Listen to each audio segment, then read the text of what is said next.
अगर आपको अगले हफ्ते सरकारी बैंक में काम है तो शुरुआत के 2 दिनों में आपको काफ़ी मुश्किलों का सामना करना पड़ सकता है, क्योंकि सरकारी बैंक संगठनों ने 15 और 16 मार्च को हड़ताल का ऐलान किया है।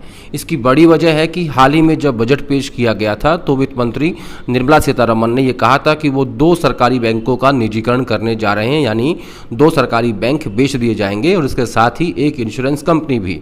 लेकिन अब हमारे सूत्रों ने हमें बताया कि ये इन बैंकों की संख्या अब 2 से बढ़कर 4 हो गई है। सबसे पहले आपको बताते हैं कि वो बैंक हैं कौन से जिन्हें सरकार बेच सकती है। पहला नाम है बैंक ऑफ महाराष्ट्र, दूसरा नाम है बैंक ऑफ इंडिया, तीसरा नाम है इंडियन ओवरसीज़ बैंक और चौथा नाम है सेंट्रल बैंक ऑफ इंडिया। ये वो 4 बैंक हैं जिन्हें सरकार 2021 और 22 में बेचने की योजना बना रही है। दरअसल इन बैंकों के ज़रिए सरकार जो है वो एक बड़ा पैसा जुटाना चाहती है। कोरोना काल से बदहाल इकोनॉमी में फिर से दम भरने के लिए सरकार बाकी उपाय के अलावा निजीकरण को भी एक विकल्प के तौर पर देख रही है। इसके लिए सरकार ने बजट में बड़ी घोषणाएं की हैं। वित्त मंत्री निर्मला सीतारमण ने अपने बजट भाषण में पब्लिक सेक्टर बैंकों में 20,000 करोड़ रुपए की पूंजी डालने का ऐलान किया था। इसके अलावा 2 सरकारी बैंकों का विनिवेश और एक इंश्योरेंस कंपनी का IPO निकालने की घोषणा की थी। सरकार ने कई सेक्टरों के विनिवेश की नीति को मंजूरी दे दी है, लेकिन साल 2021-22 में निजीकरण के जरिए 1.75 लाख करोड़ रुपए जुटाने का लक्ष्य इस सरकार ने रखा है। इसीलिए बैंक संगठन जो है वो 15 और 16 तारीख को हड़ताल कर रहे हैं।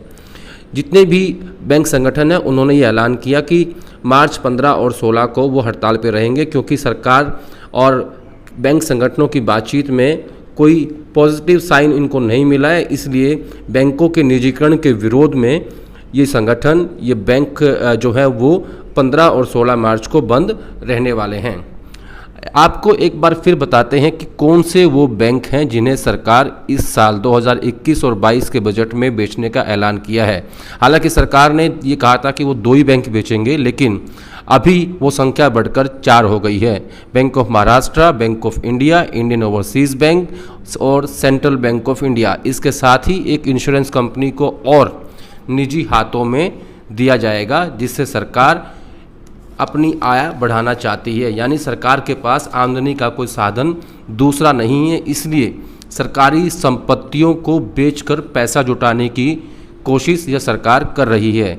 इसके अलावा पेट्रोल और डीजल के जो दाम आज आसमान छू रहे हैं और कई शहरों में पेट्रोल 100 रुपये पर लीटर हो गया है, इसका भी एक बड़ा कारण यही बताया जाता है कि सरकार के पास आय के कोई साधन नहीं है। इसीलिए हैवी टैक्सेस के ज़रिए बहुत बड़े टैक्सेस पेट्रोल और डीजल पर लगाकर सरकार टैक्स वसूल रही है, जिससे उसकी इनकम में बढ़ोतरी हो। और इसीलिए बहुत सारी सरकारी कंपनियां इस साल बेचने का प्रावधान भी रखा गया है। और उसी कड़ी में ये 4 bank, bank of Maharashtra, bank of India, Indian overseas bank, central bank of India और इसके साथ एक इंश्योरेंस कंपनी को सरकार इस साल बेचने जा रही है, इन्हें निजी हाथों में देगी। तो इसीलिए अगर आपको 15 और 16 मार्च को कहीं किसी भी सरकारी बैंक में काम है तो आप मत जाइएगा, क्योंकि बैंक स्ट्राइक पे हैं, हड़ताल पे हैं।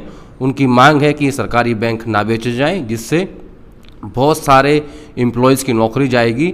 जो बेरोज़गारी चरम पर है वो बेरोज़गारी और ज़्यादा बढ़ जाएगी। तो आने वाले दिनों में कुछ और बैंक जो है वो सरकार बेचने जा रही है।